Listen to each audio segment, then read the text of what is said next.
Assalamualaikum warahmatullahi wabarakatuh, Honorable Committee and all participants of the 7th Borobudur International Symposium 2025 and 3rd Interconnect 2025. On this occasion, we will present the results of our research entitled The Effect of Heat Exchanger Model Variation on the Performance of the Integrated Thermoelectric Cooling and Exhaust Gas Emission Reduction System in Common Rail Diesel Engine. Before we begin the presentation, allow us to introduce ourselves.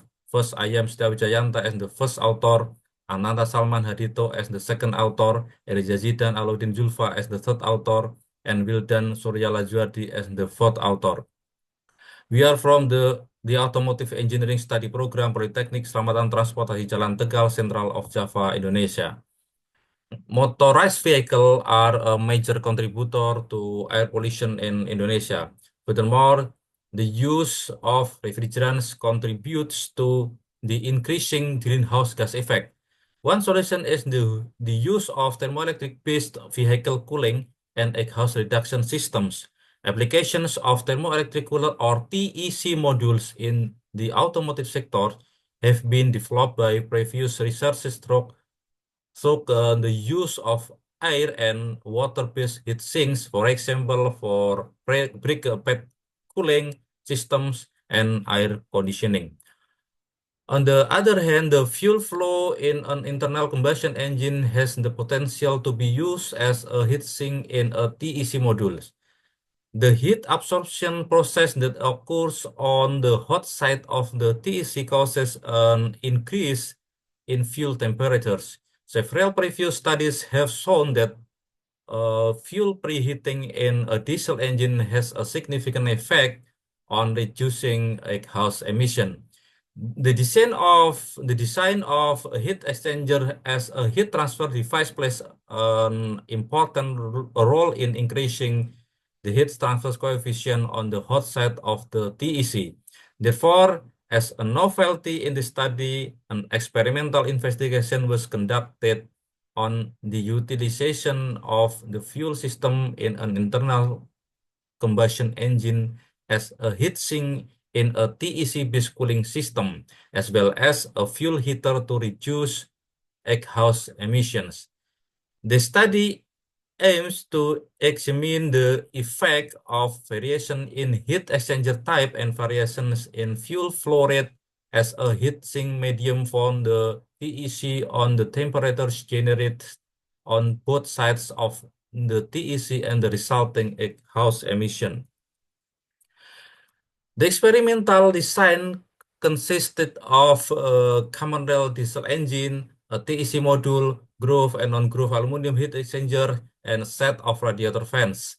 The measurement instruments used includes a thermocouple, a thermometer data logger, a scanner, a flow meter, and a smoke tester. In this system, a TC is powered by a 12-volt DC input, which generates a temperature gradient delta T across the module surface, with one side acting as the cool side and the opposite side as a hot side. The temperature gradient between T temperature hot or T hot and T cool remains relatively stable under operating condition. To reduce T hot, the hot side of the TEC is thermally connected to a heat exchanger located in the fuel line between the fuel filter and the high pressure pump. Fuel from the tank flows through a fuel filter and then through a flow meter before entering the heat exchanger to absorb heat from the TEC. Downstream of the heat exchanger, the fuel flow splits into two branches. One branch supplies the high pressure pump, common rail, and injectors, and the other branch flows through the radiator to release heat to the atmosphere before returning to the tank. The exhaust gas opacity is measured using a smoke tester.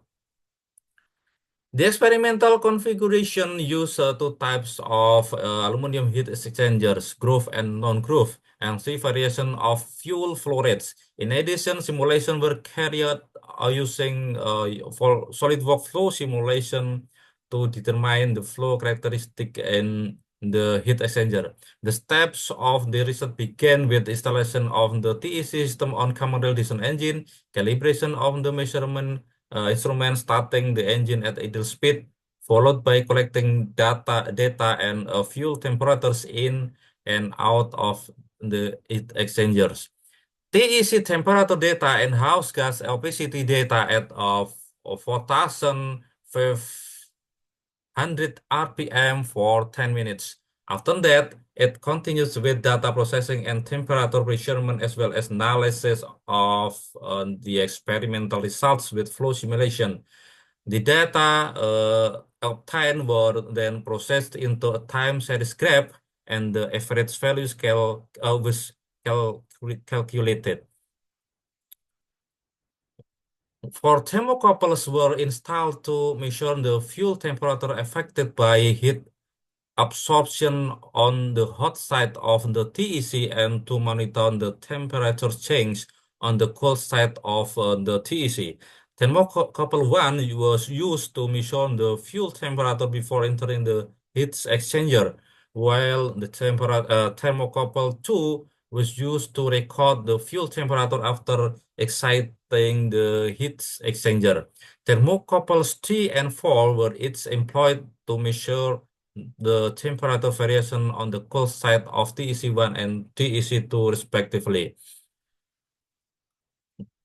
The average fuel temperature profiles at the heat exchanger inlet and outlet show that the groove heat exchanger produce higher fuel temperatures than the roofless configuration. The fuel temperatures graph shows that the lower the fuel flow rate, the higher the fuel temperatures leaving the heat exchanger. That's because at a low flow rates, the fuel has longer contact with the heat exchanger. From the minimum temperature profile on the cold side of the TEC, it can be seen that a flow rate of 0.27 LPM, the groove heat exchanger produce the lowest minimum temperature, which is minus 5.8 degrees Celsius. Meanwhile, the ungrooved heat exchanger produce a minimum temperature of 0.4 degrees Celsius at the flow rate of 0.14 LPM. The fuel flow simulation results inside the heat exchanger using SolidWorks flow simulation shown that in heat exchanger without grooves, the fuel forms several vortices inside the heat exchanger, which results in less than optimal contact between the fuel and in the internal surface of the heat exchanger. In contrast, in heat exchanger with grooves, the fuel flows regular, regularly along the grooves, maximizing the contact area between the fuel and the heat exchanger surface.